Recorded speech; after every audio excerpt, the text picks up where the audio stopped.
اللي بيبقى عايش جوه فكره مصدقها او اسير الفكره دي، بغض النظر صح ولا غلط، اكيد الفكره دي بتحميه او يبان له انها بتحميه. والحته دي نحط تحتيها اكتر من خط، لانه كتير من الناس عندها معتقدات او افكار مش صحيحه متمسكين بيها جدا ظنا منهم ان الفكره دي تحميه، والحقيقه انه قد تكون بتضره. وهو ده اللي دايما بنساله، هو انت الفكره اللي انت متمسك بيها دي مريحاك ولا لا؟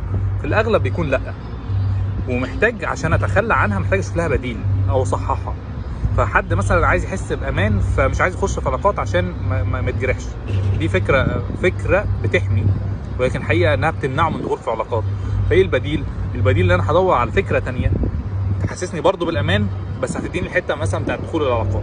فالخلاصه انه اللي بيتمسك بفكره، الفكره دي بيظن انها بتحميه من حاجه.